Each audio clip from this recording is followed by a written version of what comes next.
দুই পাশে দুই মহাশক্তি আমাদের, ভারত আর চীন। তারা দ্রুত গতিতে এগিয়ে যাবে। আমরা যেহেতু মাঝখানে আছি, আমাদেরকে ফেলে যেতে পারবে না। তাদের বাতাসে আমরা উঠতে থাকব। সেই থেকেই আমার বদ্ধমূল ধারণা বাংলাদেশের ভবিষ্যৎ অতি চমৎকার, তার অবস্থানের কারণে। তখন দুই জায়ান্টের কথা বলেছিলাম, দুই মহাশক্তি। এখন আর দুই মহাশক্তির কথা বলি একই সঙ্গে, চার মহাশক্তি। আমাদের কি অপূর্ব সুযোগ! আমাদের সামনেই বিস্তীর্ণ মহাসাগর, আমাদের উপকূল ভূমি, সাগরের সঙ্গে আমাদের লাগোয়া উপকূল। এই একটা মস্ত বড় সুযোগ। পৃথিবীর দরজা আমাদের সামনে খোলা। আমরা দিন ব্যবহার করতে জানিনি। এখন যে মুহূর্তে এটার ব্যবহার শুরু করব, আমাদের অর্থনীতিকে লোহার দড়ি দিয়ে বেঁধে রাখলে ওর বেঁধে রাখতে পারবে না।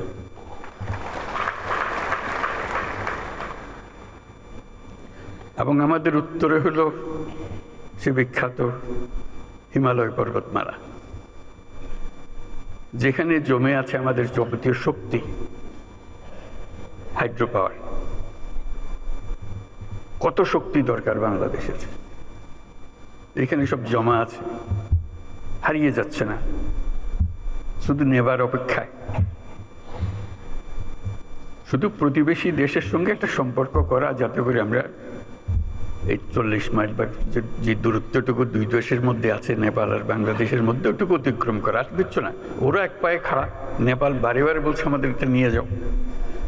আমরা এক পায়ে খাড়া নেবার জন্য মাঝখানে ওইটুকু পথ অতিক্রম করার সুযোগ আমাদের এখন দেওয়া হচ্ছে না। আশা করি তাদেরই কারণে, তাদের অর্থনৈতিক কারণে সেটা আমাদেরকে দেবে। এটা সবার মঙ্গলের জন্য, কারো একজনের উপকার একজনের অপকার এরকম কিছু না। যদি আমরা সেই পথটা খুলে পাই, এখন সামান্য কিছু পেয়েছি, ওটাও কিছুই না, বড় আকারে যদি পাই, বাংলাদেশকে আটকে রাখার কোনো ক্ষমতা কারো নাই। আমরা মহা সৌভাগ্যবান এক জাতি, তার অবস্থানের কারণে। সেই জাতির দুঃখ কেন থাকবে আমি বুঝতে পারি না। এটা আমাদের কপালের দোষ, নাকি আমাদের চরিত্রের দোষ, না আমাদের চিন্তার দোষ? যদি হয়ে থাকে সেগুলোর থেকে আমরা মুক্ত হই।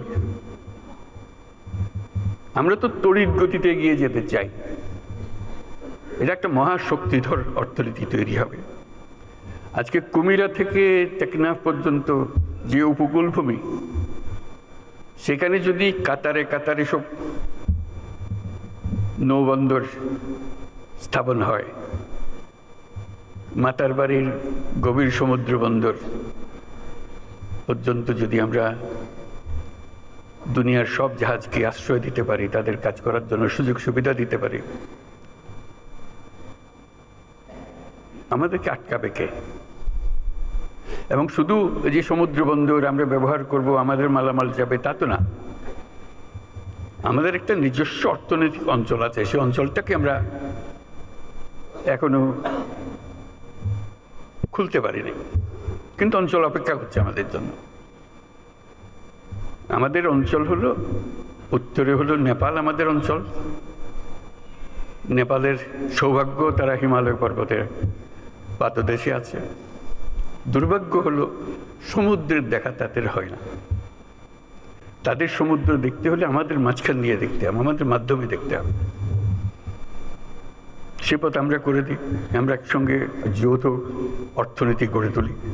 তার সমুদ্রের অভাব, আমার পর্বতের অভাব, হাইড্রো, দুই অভাব একসঙ্গে পূরণ করি দুজনে। ভুটান একই কাণ্ড, তারও সমুদ্র দর্শন হয় নাই। তাকে সমুদ্রে আসতে হলে আমার পথ দিয়ে আসতে হবে, আমরা তাকে স্বাগত জানাই। তেমনি ভারতের পূর্বাঞ্চল একই অবস্থা, নেপালের যে অবস্থা, ভুটানের যে অবস্থা, নেপাল ভারতের সেভেন সিস্টারের একই অবস্থা। তার সমুদ্র দর্শন তার হয় না, হবে না। তার সঙ্গে আমরা যোগ দিই একসঙ্গে এই অর্থনৈতিক অঞ্চল। আমাদের যে সমুদ্র বন্দর, তাদের মাল আনা নেওয়া করবে, আমাদের মাল আনা নেওয়া করবে, তাদের কাছে যাবে, তাদের অর্থনীতি আমাদের অর্থনীতি একসঙ্গে জাগবে। তারাও খুব কষ্টের অবস্থায় আছে, তারা খুব ভালো অবস্থায় নেই। তারা এই সুযোগ পেলে তারাও আনন্দিত, তাদের ব্যবসা আমাদের ব্যবসা রমরমা ব্যবসা হবে, একসঙ্গে ব্যবসা হবে।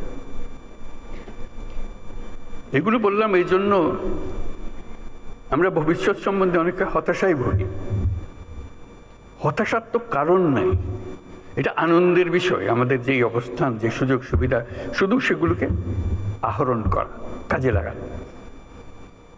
প্রক্রিয়া শুরু হয়েছে, এই প্রক্রিয়াকে জোরদার করা, যাতে করে আমরা এই অর্থনৈতিক অঞ্চল গড়ে তুলতে পারি। মালামাল সোজা চলে যাবে নেপালে, সোজা চলে যাবে ভুটানে, সোজা চলে যাবে সেভেন সিস্টার্সে। তাদের মালামাল আমাদের মাঝখান দিয়ে, আমাদের ব্যবসা তাদের ওখানে যাবে, তাদের ব্যবসা আমাদের এখানে আসবে। সেটাই তো হলো অর্থনীতি। কাজেই প্রাকৃতিক দিক থেকে আমরা খুবই সৌভাগ্যবান। তার চেয়ে তো একটা বড় সৌভাগ্যবান আমরা, আমাদের একটা মস্ত বড় জনসংখ্যা। আগে মনে করতাম এটা বড় বোঝা বোধ, এটা সম্পদ, মানব সম্পদ। যেহেতু